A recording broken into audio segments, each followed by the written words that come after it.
Alright, stream should be starting shortly.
Alright, it is pretty much 10 Eastern on the dot, so I think we'll get started right away and kind of, since we do have a decent amount to cover.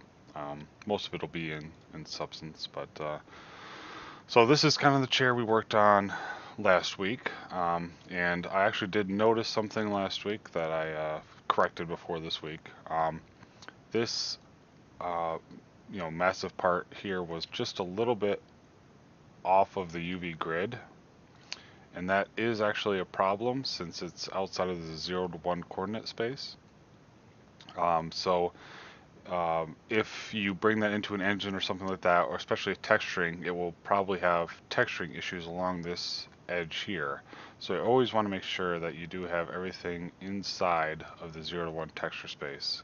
Even in Blender, it's not really a problem when you're just doing the testing on this, but keeping inside the texture space is a major issue when you bring it into substance. So I did correct that. So just make sure that all of your UVs are in the 0 to 1 space, and you can move them around or maybe resize them slightly if needed. So that's just kind of one little thing from last week. So the other thing from last week, as I mentioned, is when you import this into a game engine and you run around, your player is going to notice that this is a very, very sharp edge. And that's going to be unrealistic. In the real world, nothing is that sharp. And even if we look at the photo here, the photo itself, it has more, rounded edges and stuff like that. So we want to make sure that we are getting these rounded edges in here. And the easiest way to do that, and the cheapest way, is to actually to start from your low poly and go to your high poly, which is great. Glad you guys are looking forward to the stream. This one hopefully will be about an hour long. I'm going to try and curtail it since we do have a decent amount to cover. But what we're going to do is a little bit of a cheating method, which is taking this low poly and turning it into a high poly, and then baking the normals out that way. So this is the effect that this can have is very limited. You can only do very limited things with this technique, but it is a quick and dirty technique to get something from being a sharp edge to being more of a slightly rounded edge. So, and this method is nice because you only have to create the low poly, you can UV unwrap it, and then you can create the high poly. So what we're going to do is Shift D, GX, and let me turn on screencast keys. Alright, so we duplicated our low poly object, and we went ahead and moved it over on the x-axis. So there's a few ways to do this. One of the simplest ways is to actually add a modifier, and we're going to go in and add a bevel modifier. And you'll notice a few things immediately. It does add a small bevel here, and what we're going to do is we're actually going to right click and go into shade smooth and shade that smooth as well. And this will look a little weird because we're shading smooth what is flat, but when you're baking from a low poly to, or high poly to low poly, smooth shading is pretty much required. So after we have the smooth shading, we can see that we kind of get a little bit of a rounded edge here.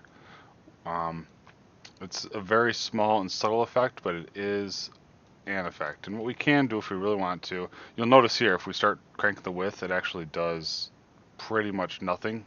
There's a tiny from 0 to 001.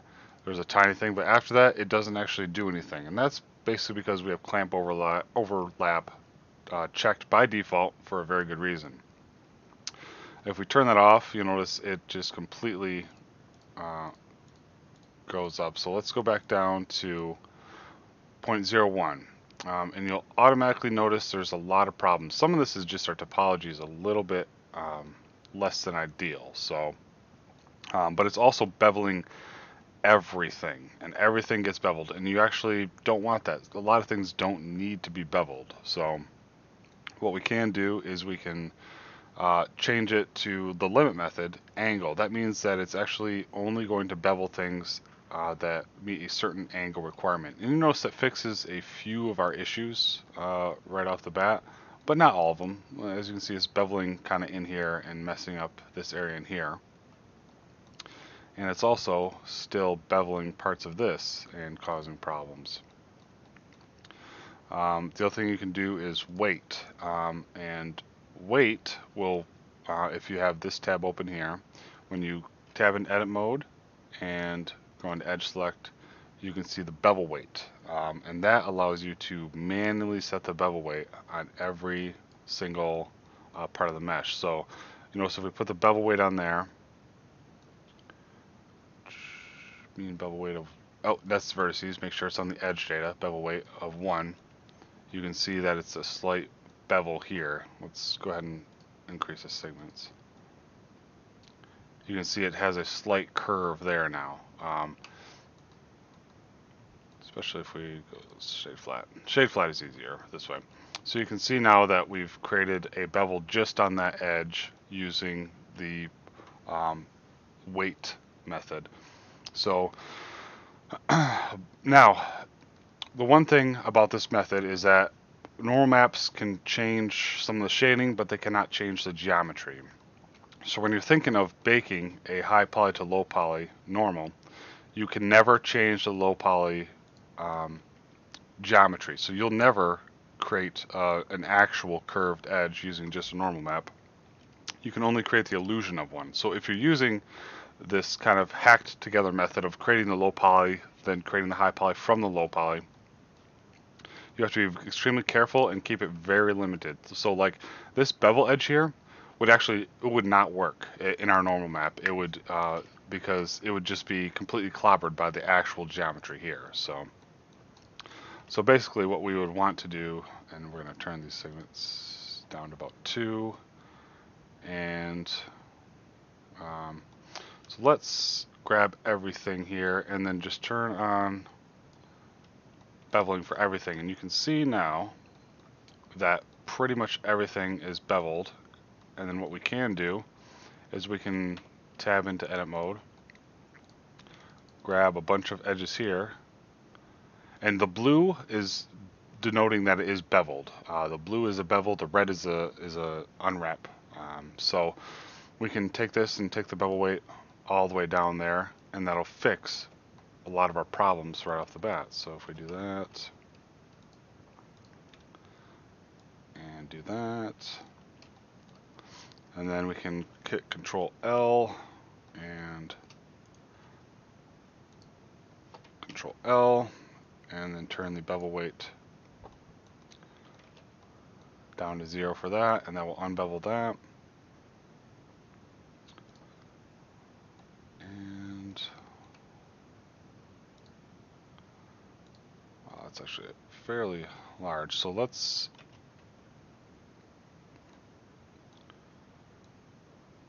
turn that down just slightly. Still too much. Let's turn that down to about 0.25. That will give us, and then go back into here, and we probably re-enabled it for here. Oh no, that's not beveled there. Good. Alright, so we turned down the bevel by a good amount, so it's averaging out at about 0.34. So that just means that controls the amount of bevel. So we're going to go back into Shade It Smooth, and you can see we now have these smoother edges here compared to these sharp edges here. And we have on smooth shading on both. And you notice once we have a little bit of definition on this, the smooth shading looks fine. Although on this one we're still going to have problems. Now, what happens when we apply this bevel? Because right now we're still looking at the same amount of tries. We're at 264 tries, and for our low poly, 264 tries. However, what happens when we apply this is that we go into 2,154 tries, which is way more than we actually want for a low poly chair like this. So we can't actually just apply that modifier. We can't do that and then expect to put that in the game engine without cost. I'm not saying it's not possible to run, a chair with that many tries, but if you're looking for performance, you want to have the least amount of tries as possible. So basically, we're taking this high poly model, we're extracting a lot of the curve data that we want, and we're dumping it onto this low poly. So we're going to export this low poly, make sure it's selected. We're going to do selected objects, and we just need the mesh, although technically, since we're just doing selected objects, I could have just left that all there. But then we're going to do chair 2, and we're going to call it chair 2 low. And we're going to export that, and then we're going to go into substance. We're going to grab a new one. File will be chair 2 low that we just exported there. And before we made the 512, the document resolution, we're actually going to bump it up a little bit, try and make this chair look a little nicer. We're going to go up to 1024. Again, every bump up you make is going to be more expensive for the game engine, so just keep that in mind. So we'll hit OK, and there's our low poly chair with smooth shading, just pretty much exactly as we saw it in Blender. So the next thing is we're going to go back into Blender, and then we're going to select our, we're going to rename this. This is going to be chair high bevel. Alright, then we're going to hit Alt G, and that will move it over on top of this. Now, this is what you're looking for. So, whenever you have problems with your normal map, always come back to here, Alt G out both of them in Blender, and look at it. And you can see where the difference is. Like where your texture is swapping, that's where it's going to be pretty much exactly the same. You make no changes. And you can see the difference is going to be a slight bevel along these edges. And that's where the normal map is going to be making all of its changes. So usually before I export, I Alt-G, make sure both of them are completely origined out. If you notice that you have a problem in Blender like that, you're going to have a massive problem in your normal map. So they have to be completely overlapping when exported, except obviously for the parts that are different. So that's usually a major thing. That's interesting. I have a rotation, but the rotation's on both of them, so that won't be a problem. So let's select the high bevel. Let's export that to FBX, and we're going to do chair 2 high bevel. Selected objects, mesh, export FBX. So now back in Substance, we have our low poly again. So let's go ahead and go to our texture set settings. We're going to bake all of our mesh maps, and again we want the output size to be 1024 because that's what we're shooting for. We don't need an ID map currently. That's not something we need. Normal map is what we're looking for. Now it's going to ask for a high definition map or mesh, which we can easily supply. That's going to be our high bevel.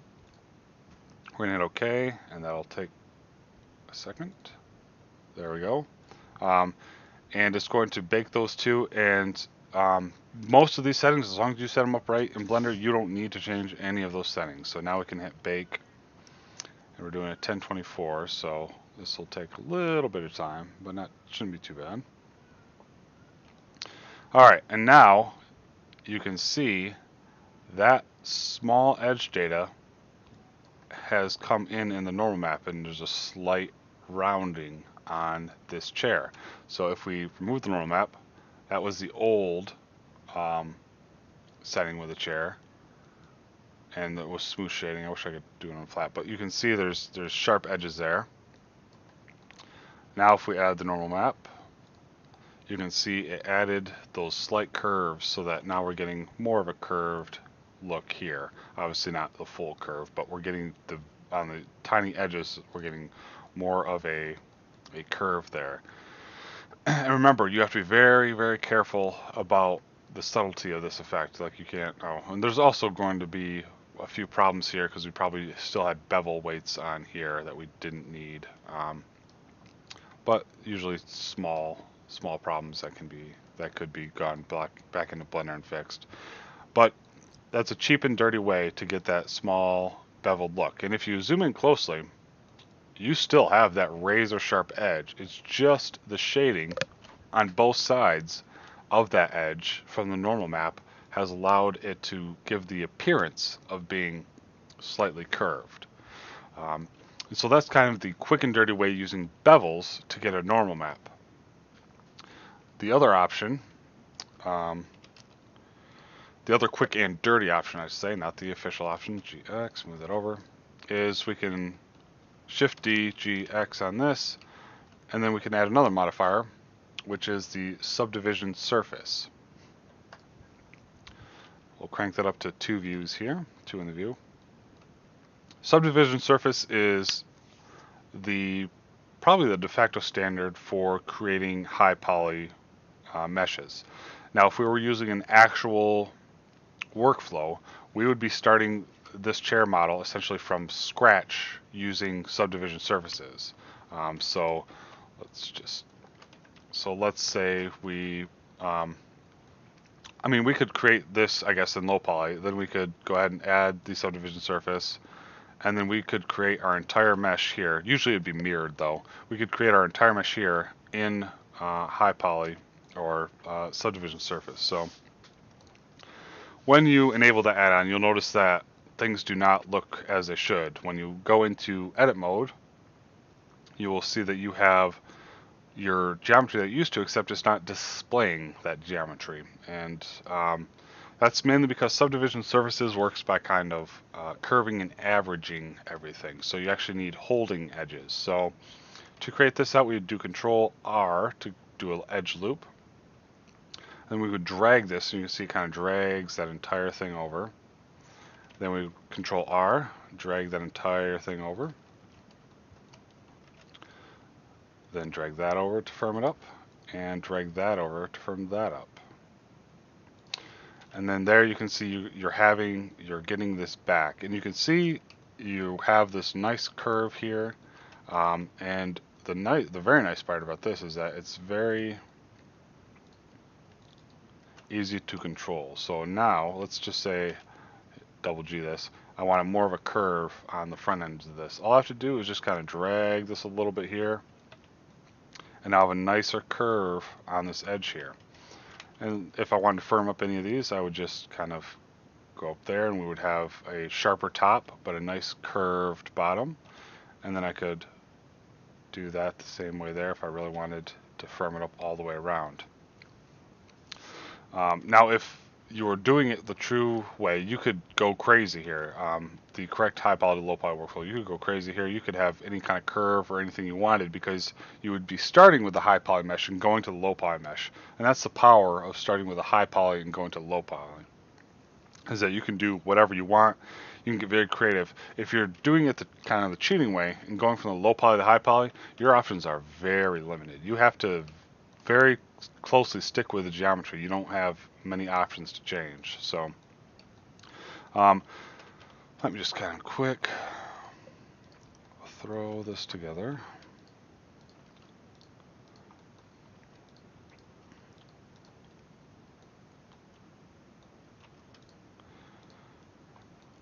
And this method usually takes a little longer than the bevel method, mainly because you have to go over everything. It does allow you a little bit more flexibility than the bevel method does. So that part is a boon. And if you do these edge loops and drag them all the way to the top, it'll pretty much just flatten it out as sharp as the low poly is. So you can always kind of just adjust, always try and stop a little bit short to give it that little tiny bit of an edge. So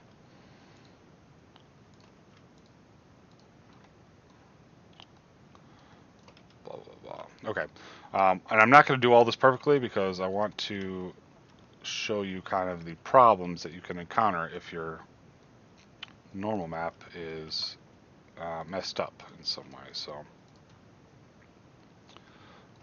just quickly run through that one.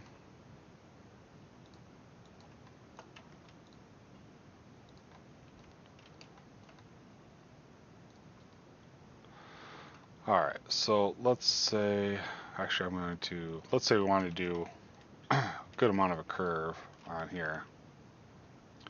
So we're going to curve that off, and that creates a nice curve there. Now we'll show you the problems that happen when we do that. So let's Alt-G that, and you can go ahead and see that it collapses back in there. And you can already see that there's a lot less overlap than we had with the bevel. There's still some overlap here, but there's a lot less as we go around, which is always going to be a little bit of a problem because you're trying to get pretty much exact overlap between the high poly and low poly. So we're going to, oh, let me see, GZ, is that the, okay, yep, Alt-G, and then we're going to rename.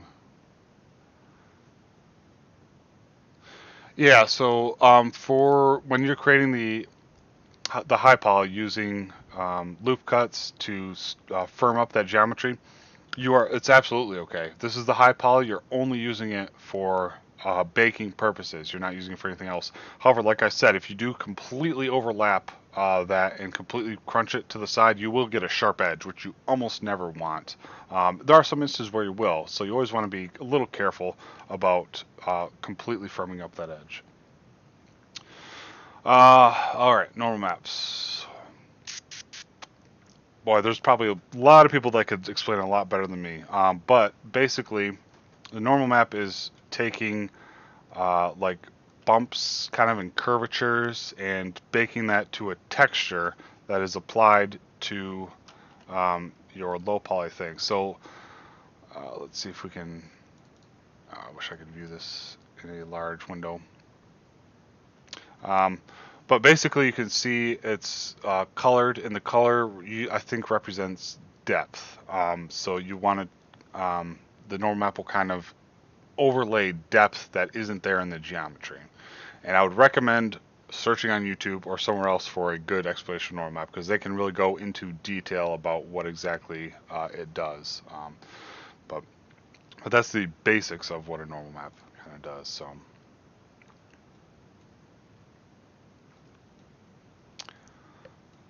Sounds right to me for encoding X, Y, and Z depth in RG and B channels. That sounds right to me. So, okay, so like I said, we're going to have some problems there. So let's go ahead and, oh, what is this? That's the high bevel. Okay, so this is going to be, we're going to rename this. This is going to be the chair high sub for subdivision.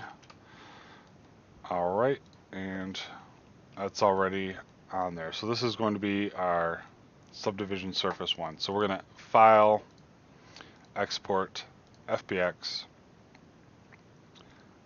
chair 2 high sub.fbx. Selected objects, yep, mesh. So we export that. Now we're going to go into Substance Painter, and we're going to bake the mesh maps. We'll essentially be rebaking them. We're going to remove this. Then we're going to switch over to our high subdivision. Wait for a second for it to get its way in. All right, and then we're going to bake our mesh maps. This will take a little bit. Now we're going to look at our object, and we're going to notice a whole lot of problems. That looks ugly and malformed, and that is because our normal map is trying to show that this is a curved surface right here. This is a curved edge, but it can't override geometry, and our geometry shows that this is a hard edge. So you're always going to have those problems if your normal map is trying to override geometry. It's going to look completely horrible, and that's the limitation of using the low poly to high poly workflow, where you just duplicate your low poly. You can't do much with it. You have to be very, very subtle with what you do. It's only good for adding small amounts of edge data to give it a slight rounded look. It can't do anything else. And that's going to be a major problem. Like in game, that would just look completely horrible. So so what you'll want to do is we'll go back and we'll grab our bevel. That was just a small change there. Wait for that to come in and bake out. All right, so we're back to our bevel based normal maps, and as you can see, overall, that's a much better look. Um, so let's say, well, I want to have all this nice rounding and stuff like that. I want to be able to, kind of drag this out and then GX that and create a nice rounded edge here. You can do a lot with high poly because it's all rounded and edges, and you can create very nice distinct looks. Well, that would be a high poly to low poly workflow, and unfortunately we don't really have the time to cover that today since we'll be working a little bit more in substance. But what you would essentially do is you would take this high poly and you would actually create a low poly from it. And well, there are a lot of different ways you can do it. The most tried and true is actually doing a remesh. In Blender 2.79, there is something called Rotopo Flow, which is probably the most powerful method for doing that. And there are a lot of videos out there on how to use Rotopo Flow. It's not available for Blender 2.8 as far as I know. The other option is called B meshes, and there's a lot of videos out there on that as well. And then in Blender 2.8, there would be a shrink wrap modifier, and that's also in 2.79, but I think they improved it a good amount, where you would shrink wrap, and you would basically, when you're doing high poly to low poly, it's extremely time consuming to do it correctly. And what you're doing is you're creating a new mesh, and you are actually basically drawing out new geometry on the high poly, or on the new mesh, that will stick to the high poly and give you the high poly feel with the low poly amount of polys. Because again, let's say we apply the subdivision surface tab, we have 14,000 triangles, and as you can see, we have a lot of geometry in here. And so with your new, I'm actually gonna clear seams since I just don't want this anyway. What you would be doing is you would be basically drawing over this high poly with your low poly mesh to create the new poly flow. Because as you can see, and we can do a little bit of this manually, but as you can see, a lot of these here, you don't need all these because it's a flat surface. Now, if you had, let's say you had, some of these creating kind of a dip in there, then you'd have to take that into account. But it would stick to the surface. But you don't need all those polys. You can actually go ahead and you could join those together, create one big face out of them. Obviously, since we have that dip, that face isn't going to bend very well, and that's going to create problems there. But that would be the essence of the high poly, low poly workflow, which we aren't going to cover in detail. So it's extremely time consuming, and there are a lot of tools out there to help you with it. So that's something I would keep in mind if we ever cover that in the future. But we wanted to really cover a lot more in Substance Painter today. And I guess we'll kind of recreate what we had here. And actually, I wanted to show you, if you have Substance, there's something called Substance Source. I believe that requires you to be part of the recurring license, where you can get free materials from there if you are part of, if you're paying for the license. But they do also have a free assets there. But they also have, if you don't have a Substance Source, or if you don't have the license, then you can go ahead and go to Substance Share, which is different from Substance Source, and you can actually get free materials here. So if we wanted a different, because before we used, let me see, what did we use for that? We used the American wood there, and let's say we wanted to see if there was another type of wood out there that would serve us better for the chair. Maybe one that was a little closer to this look. We could type in wood, and we could get a million results for wood, since that's fairly popular. You can see everything from particle board, charcoal. Let's filter this to materials. Oh, and I wish I could have.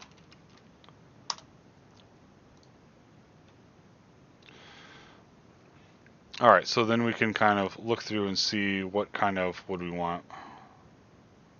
And that seems like a very basic wood here. And we would log in, but we'll just use the wood we have in here. So if we go back and re-add this, if you'll remember, we had to change that, and we'll go ahead and add a white mask, which means that pretty much everything is added to that layer, and then we're going to subtract some things. So we're going to go ahead in here and change the color to black, and then we can quickly subtract this.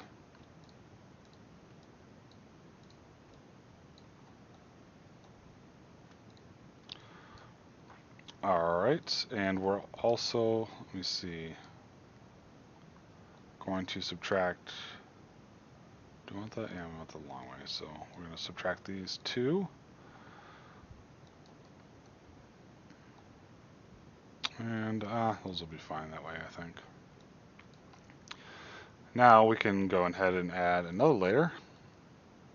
And then we're going to add a black mask, which means nothing from this layer is added. And then we're going to manually go in to make sure it's set to white. And then we're going to manually add these in. So we'll go ahead and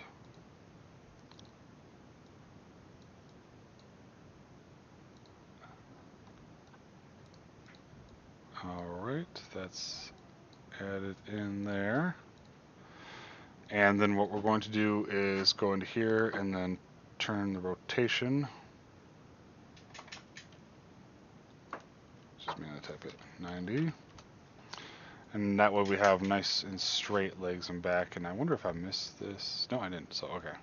Alright, so now we have nice and straight legs here. And then we do wanted this to be the other way. So I wonder if that should actually work just fine. Let's check that out. And grab that again. Yep, there we go. So that turning that 90 degrees changed that as well. So now we have everything should be essentially kind of facing the way that makes sense for the wood grain. Since we UV unwrap this correctly, it flows nicely. There's no interruption there. There's just an interruption there, but that's underneath, so we won't really care too much about it. So, and it's 1024, so we actually have a slightly, higher quality texture, and with the bevel or the normal map, it looks a little bit more realistic. The next thing we're going to look at is you'll notice that we have these screws embedded in the wood, and we actually want to show that in Substance Painter. So what we can do is, well, we'll just create a new layer. We could use layer 1, and then we're going to say screws. We're going to call this the screws layer. So, and there's a lot of different, let's go down here. So,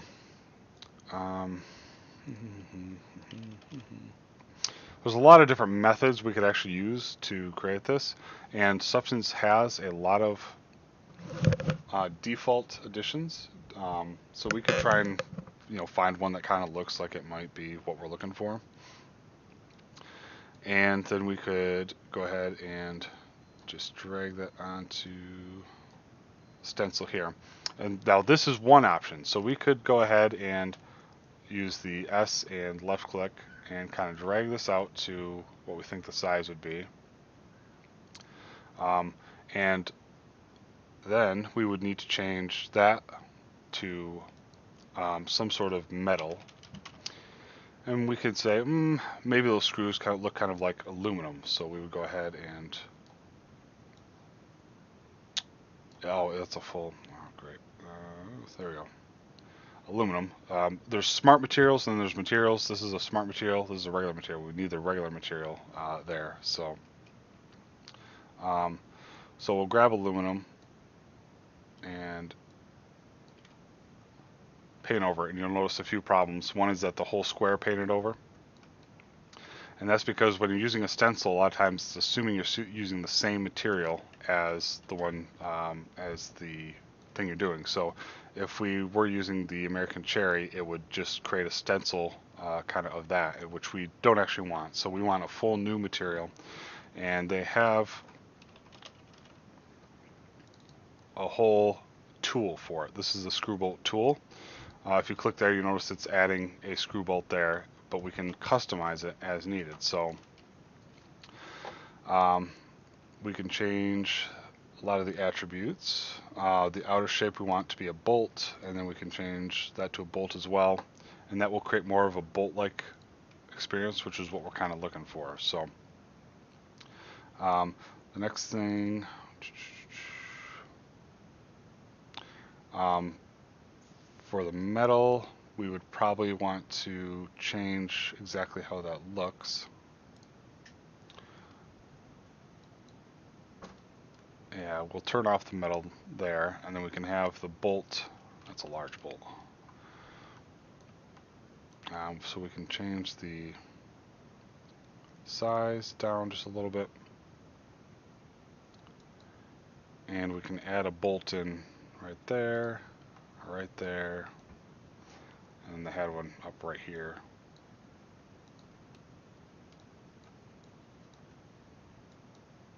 As well. And you notice we can do this manually by putting on both sides, but it also has a mirror mode as well, if we really wanted to mirror effects from one, but we're only doing 3 here, so we can kind of just add it. And that's the built-in bolt tool for adding screw heads, bolt heads, and stuff like that. And that is all contained in its own layer that you can turn on and off if you don't like it. So the next thing we can look at is different ways of doing those screws and bolts. So let's, do. Sorry, I think I'm going a little fast, so I think I need to kind of slow down and kind of explain some of these basics first. So if you're looking at substance, layers is probably the main thing you'll be working with a lot. You'll be turning on and off different layers. You'll be adjusting things in certain layers.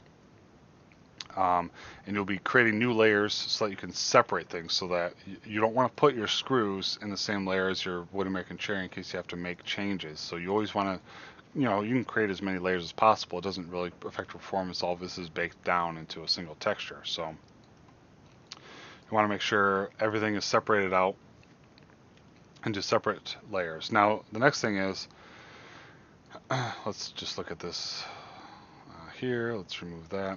So in a lot of layers, once you create a new layer, you will have color, height, roughness, metallic, and normal.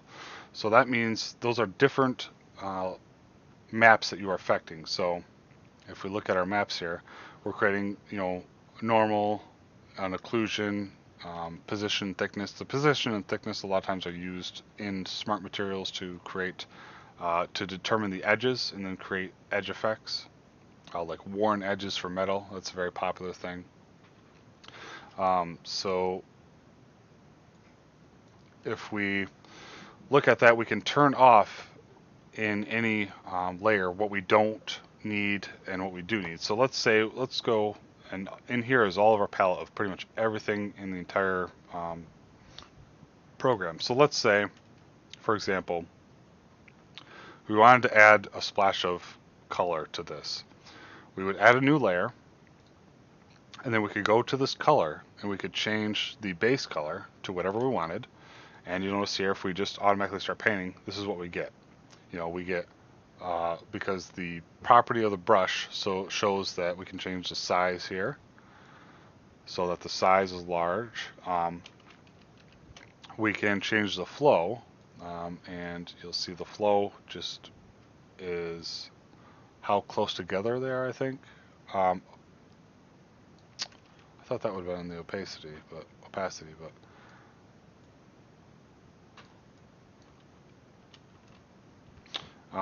well, the opacity obviously is the opacity of the paint on there, how visible it is.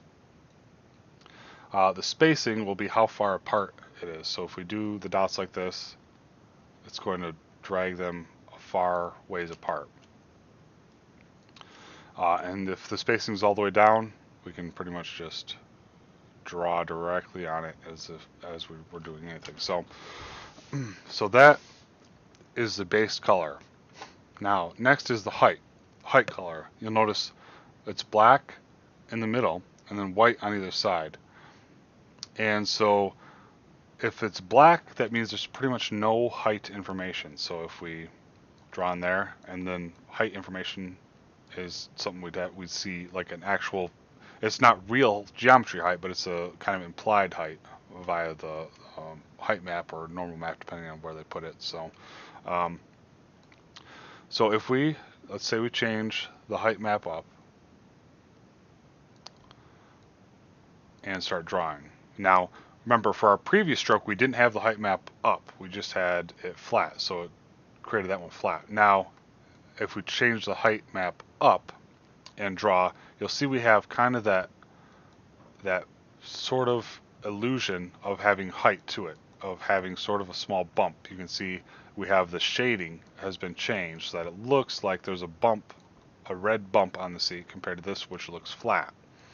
So that's what the height map does, and all of these can be changed individually. So the next thing is roughness. So roughness is kind of, if something is very rough, it doesn't reflect much light. If it's not rough at all, it reflects a lot of light. So if we turn the roughness, let's say, all the way down, you can see how shiny that looks with the roughness all the way down. So you can see that like reflects everything. It looks very, very shiny. Now, if we turn the roughness all the way up and draw, you'll notice it doesn't look nearly as shiny. It doesn't reflect anything. So that controls the roughness. The metallic is how metal something looks. So if something is,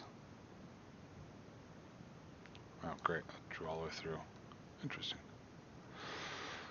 Alright, so if something is very metallic, you can, let's create the size. You can control the brush size up here as well.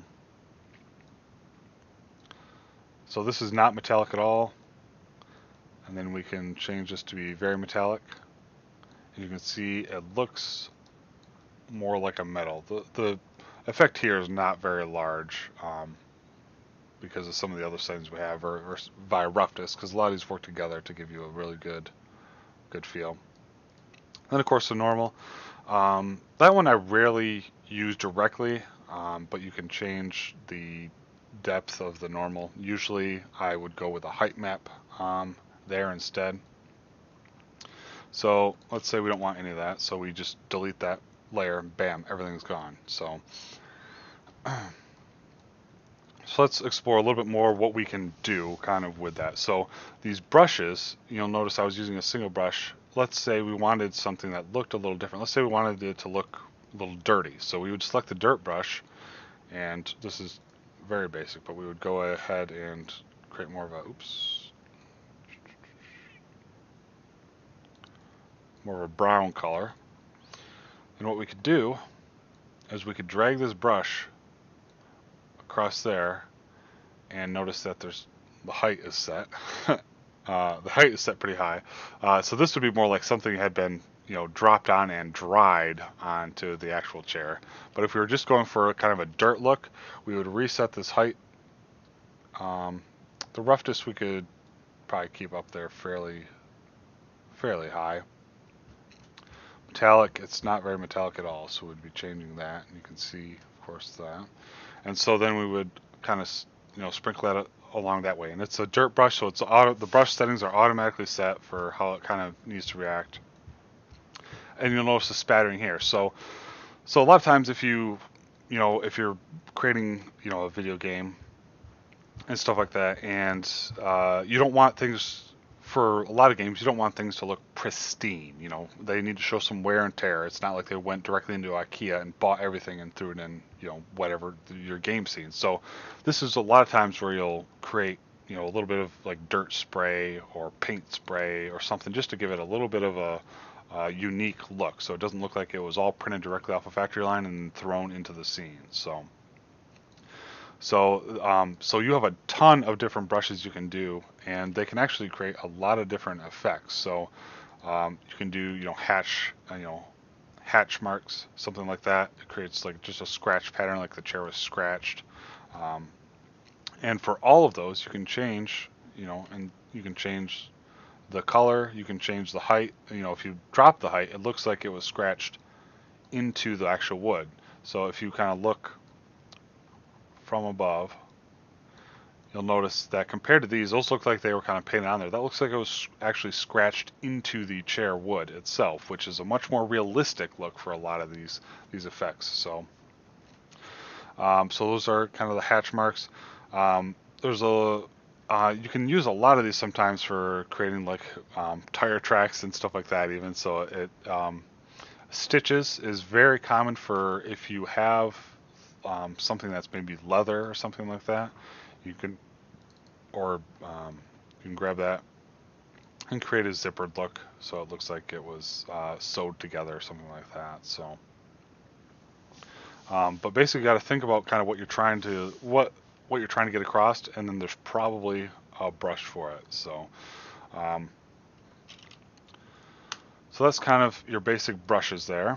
Um, if you want to get more organic and realistic, they have something called particles, and that's a particle system. It's similar to particle system in Blender, but let's say rain. So we could double click rain, and that would actually install it in the brush essentially. I think it acts like a special brush essentially.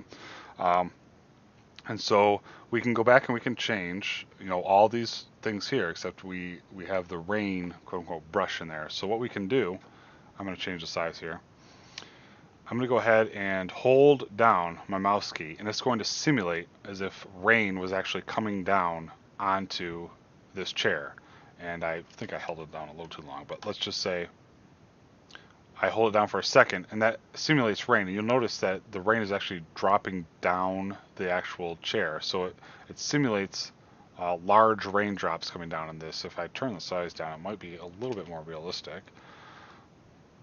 So yeah, so let's say, so there's rain that came down, and as you can see, it drew lines down here as if the rain had physically fallen off there. Now, you might get weird effects of this, and that's because it's determining that kind of based on, if you notice there, you can kind of draw exactly where you want. It's kind of determining that based on the UVs where they're flowing. So you might get some weird, circle textures based on if it's flowing anywhere or not. So, and of course, let's just create a new one. There's a lot of different other options. Leaks heavy is very popular. If you're creating something that's rusting, you want to make sure that it looks like it was water at some point, but you might not want rain. You can still do the rust effect of that. You want kind of a leak from something that's rusting, and that leaks heavy is exactly what you want. There's other things too. If you want to create like a fracture effect, you can go ahead and hold that down, and it will create a fracture effect on whatever you're holding it down on, and it'll look like it got cracked or fractured. So burn is another one for if you want to do fire effects. Usually this would be with like and you notice it goes up as if it was a flame. So if it goes up like that, usually this is something you would want to do with more of a black substance, so it looks like it was actually charred. And I'm actually going to change that to more of a black. All right, and then it looks like this might have been charred by flame, and that's a very simple effect to do that would be kind of painstaking to recreate with the brush yourself, kind of brushing things out and creating a height effect, because where it does burn, you notice it's kind of creating a depth as if the burn had cut into the chair. So this is the nice part about this is that it kind of does the particle effects for you, and you notice it tracked directly the grains because it's following the created height map as well. So, and like we said, there's a lot of tools as well. We already used the screw and bolt tool to kind of show to add those screws. You can add zippers, you can add welds. Oil leaks is another one as well. Metal stitches, that's kind of nice as well. frost. Then we get into, these are base materials. Like I said, let's add another layer. If we wanted to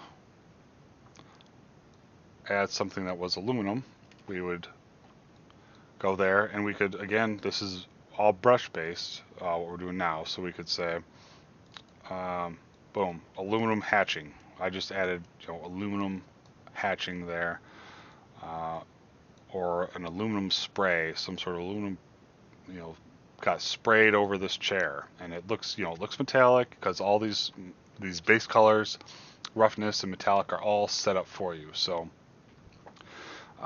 so you don't have to worry about any of that. So but let's say, like I said, we'll kind of come back to this now that I've explained some of the basics to it, about it. I think I deleted the screw and bolt layer. Well, we use the bolt feature. Well, let's say we wanted to do a little bit more, a little bit of difference there. So we can go ahead and create the new layer. We can select aluminum as a material, and it will kind of populate that in. Then we can go to alphas, or is it alphas? Let's look. No, it would be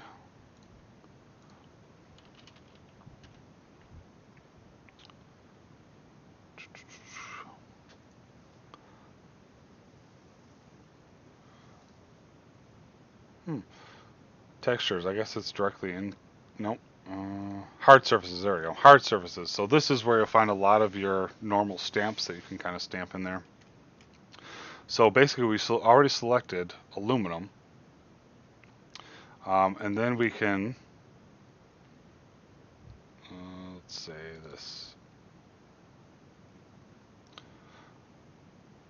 Scroll up for the alpha. Not for the alpha, those would be alphas. Let me see, where can I put this in here? I'm trying to remember now. Oh, let's see if we can do it that way. Alright, there we go. Alright, so basically we can turn on the normal and drop in the screw head. And then we can change our brushes back to basic hard. Okay, so let me just kind of cover what I did again. So I dragged down the material node, and that selected the defaults for aluminum. Then I turned on the normal, because I wanted normal, and then I added the hard surface, because hard surfaces almost always going as normals. I added the screw drive hexagon. I changed my brush to hard. So one of the options here is, this is just one method you can use. You can pop that in there, and it will actually stamp in, a screw there. But you'll notice the screw is a little different size, so this is, but this is one method of getting normals in a certain thing here. So we can stamp it there, and it would create an aluminum kind of grid-based shape there. So, but that's one method, not necessarily recommended. So let's create a new layer and talk a little bit more about, let's see, I think alphas might be the best thing. So alphas are black and white, and you can create your own very easily, that just allow you to create a specific shape that you want to use. So you would, let's say we have aluminum still, we have an alpha, we drag in the alpha, and it replaces our brush. So this replaces our brush with a certain size and shape that we've already determined. So if we turn off layer 2, because I don't want that right now, stamp that in, we can see we now have that certain shape stamped in directly. We can go back here and we can say, oh, I want to turn on the height, and I want the height to be like that. And then we can turn that here and stamp that there. And now we have an inset aluminum stamp based on the alpha shape. And you can create your own fairly easily in Photoshop or GIMP or whatever. All it needs is the black and white with transparent, I believe. That's something you can look up. And then it comes with a bunch of things already. Like that's a mop stain, so you could use that as something on your floor where there might have been a mop there. And they have you know, a lot of different signs and stuff like that, warning signs, white alphas. So that's pretty much alphas. Grunges, that's usually used in smart materials more than anything else.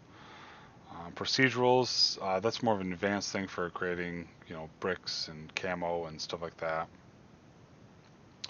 Hard surfaces. So let's see.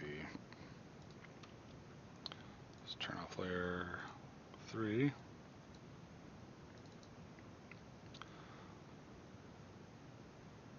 So let's turn off the alpha and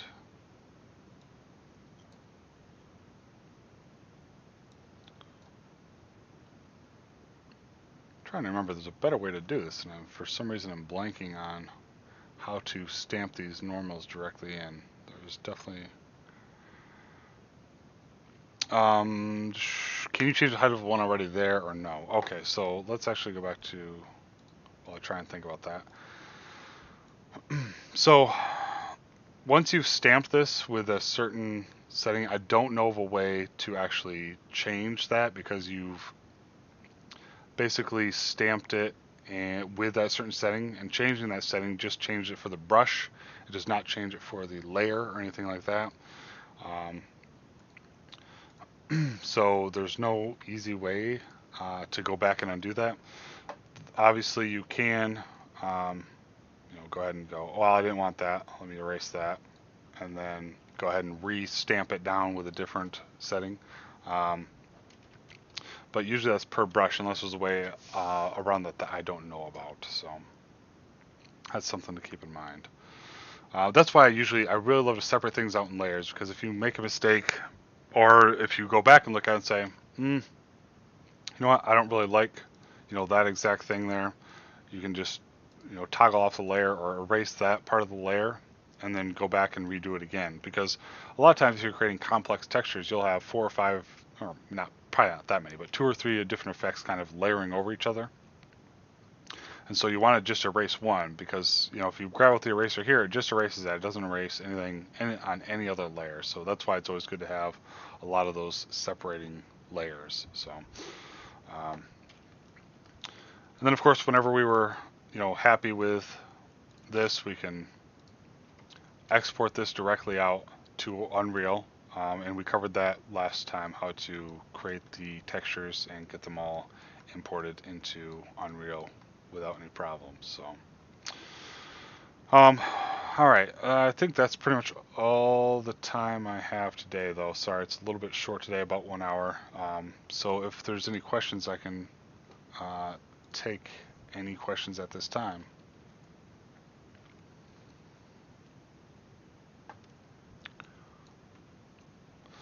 All right, guys. Well, you can always post in Twitch Batch if you have any questions about this, and I will be exporting these from Twitch to YouTube for everyone to view. So I'll see you guys later.